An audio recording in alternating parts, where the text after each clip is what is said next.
Hidup ini adalah kesempatan. Hidup ini untuk melayani Tuhan. Jangan sia-sia. Shalom pemirsa, sebelum mendengarkan firman Tuhan hari ini, kita sama-sama berdoa. Bapa yang baik yang bertahta dalam kerajaan surga, kami mengucap syukur Tuhan buat berkat yang boleh kami rasakan hingga saat ini. Tuhan, pada kesempatan ini kami akan mendengarkan audio kitab Hakim-Hakim. Kiranya firman-Mu ini boleh menjadi berkat bagi kami dan nama Tuhan yang dimuliakan. Kiranya Tuhan memberkati kami dalam kehidupan kami. Mohon ampun dosa pelanggaran kami, karena kami berdoa dalam nama Yesus yang menebus kami dalam dosa.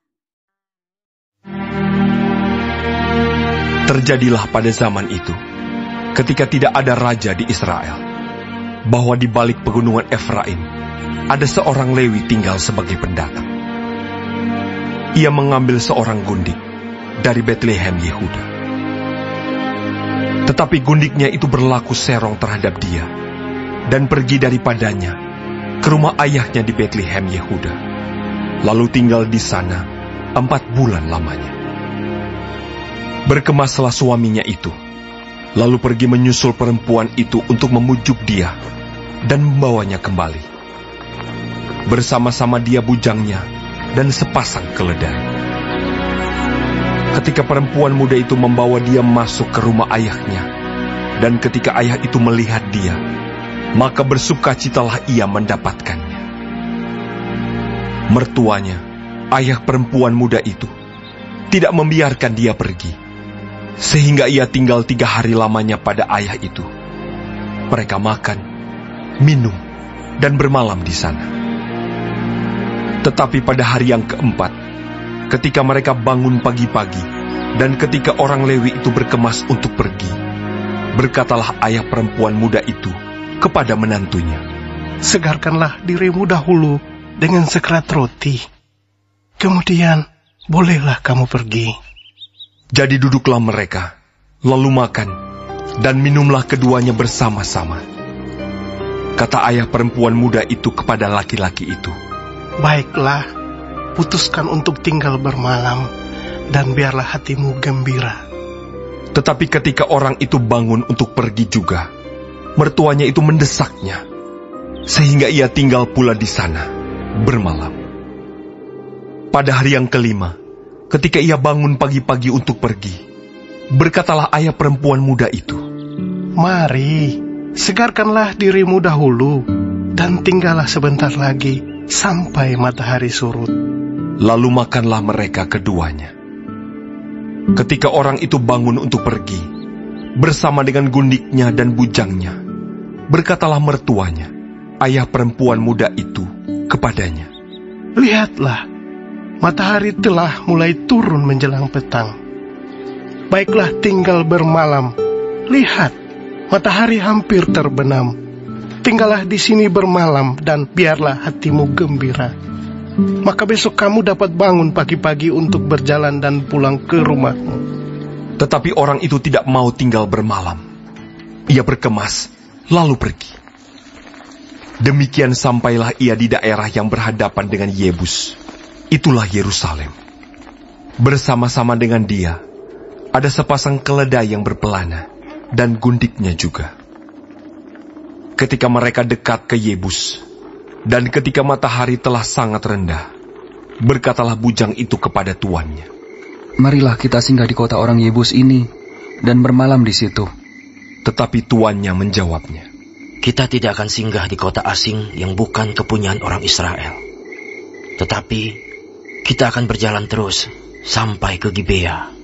Lagi katanya kepada bujangnya, "Marilah kita berjalan sampai ke salah satu tempat yang di sana, dan bermalam di Gibea atau di Rama."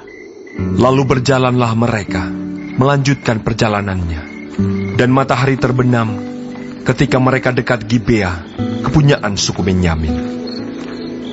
Sebab itu singgahlah mereka di Gibea, lalu masuk untuk bermalam di situ. Dan setelah sampai, duduklah mereka di tanah lapang kota. Tetapi tidak ada seorang pun yang mengajak mereka ke rumah untuk bermalam. Tetapi datanglah pada malam itu seorang tua yang pulang dari pekerjaannya di ladang. Orang itu berasal dari pegunungan Efraim dan tinggal di Gibea sebagai pendatang. Tetapi penduduk tempat itu adalah orang Benyamin. Ketika ia mengangkat mukanya dan melihat orang yang dalam perjalanan itu di tanah lapang kota, berkatalah orang tua itu, "Kemanakah engkau pergi, dan dari manakah engkau datang?" Jawabnya kepadanya, "Kami sedang dalam perjalanan dari Betlehem Yehuda ke balik pegunungan Efraim. Dari sanalah aku berasal. Aku tadinya pergi ke Betlehem Yehuda, dan sekarang sedang berjalan pulang ke rumah. Tetapi tidak ada orang yang mengajak aku ke rumahnya. Walaupun ada padaku jerami dan makanan untuk keledai kami, pula roti dan anggur untuk aku sendiri, untuk hambamu perempuan ini, dan untuk bujang yang bersama-sama dengan hambamu ini, kami tidak kekurangan sesuatu." Lalu berkatalah orang tua itu, "Jangan khawatir. Segala yang engkau perlukan, biarlah aku yang menanggung. Tetapi janganlah engkau bermalam di tanah lapang kota ini." Sesudah itu dibawanyalah dia masuk ke rumahnya. Lalu keledai-keledai diberinya makan. Maka mereka pun membasuh kaki, makan dan minum. Tetapi sementara mereka menggembirakan hatinya, datanglah orang-orang kota itu, orang-orang Dursila, mengepung rumah itu. Mereka menggedor-gedor pintu sambil berkata kepada orang tua, pemilik rumah itu, "Bawalah keluar orang yang datang ke rumahmu itu, supaya kami pakai dia." Lalu keluarlah pemilik rumah itu menemui mereka dan berkata kepada mereka, "Tidak, saudara-saudaraku, janganlah kiranya berbuat jahat. Karena orang ini telah masuk ke rumahku, janganlah kamu berbuat noda. Tetapi ada anakku perempuan yang masih perawan dan juga gundik orang itu. Baiklah, kubawa keduanya keluar. Perkosalah mereka dan perbuatlah dengan mereka apa yang kamu pandang baik. Tetapi terhadap orang ini, janganlah kamu berbuat noda." Tetapi orang-orang itu tidak mau mendengarkan perkataannya. Lalu orang Lewi itu menangkap gundiknya dan membawanya kepada mereka keluar. Kemudian mereka bersetubuh dengan perempuan itu. Dan semalam-malaman itu, mereka mempermainkannya sampai pagi. Barulah pada waktu fajar menyingsing, mereka melepaskan perempuan itu. Menjelang pagi, perempuan itu datang kembali, tetapi ia jatuh rebah di depan pintu rumah orang itu, tempat tuanya bermalam, dan ia tergeletak di sana sampai fajar.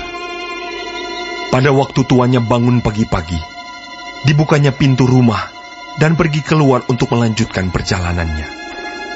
Tetapi tampaklah perempuan itu, gundiknya, tergeletak di depan pintu rumah dengan tangannya pada ambang pintu.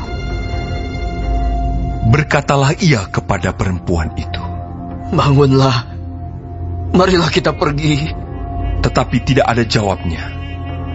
Lalu diangkatnyalah mayat itu ke atas keledai. Berkemaslah ia, kemudian pergi ke tempat kediamannya. Sesampai di rumah, diambilnyalah pisau, dipegangnyalah mayat gundiknya, dipotong-potongnya menurut tulang-tulangnya menjadi 12 potongan. Lalu dikirimnya ke seluruh daerah orang Israel. Dan setiap orang yang melihatnya berkata, "Hal yang demikian belum pernah terjadi dan belum pernah terlihat sejak orang Israel berangkat keluar dari tanah Mesir sampai sekarang. Perhatikanlah itu Pertimbangkanlah. Lalu berbicaralah. Baik, sebelum mengakhiri firman Tuhan hari ini, kita sama-sama berdoa. Bapa kami yang di surga, dikuduskanlah nama-Mu. Datanglah kerajaan-Mu. Jadilah kehendak-Mu di bumi seperti di sorga. Berikanlah kami pada hari ini makanan kami yang secukupnya, dan ampunilah kami akan kesalahan kami, seperti kami juga mengampuni orang yang bersalah kepada kami. Dan janganlah membawa kami ke dalam pencobaan, tetapi lepaskanlah kami daripada yang jahat, karena Engkaulah yang empunya kerajaan dan kuasa dan kemuliaan sampai selama-lamanya. Amin. Terima kasih pemirsa telah mendengarkan firman Tuhan hari ini. Sampai ketemu besok hari. Terima kasih.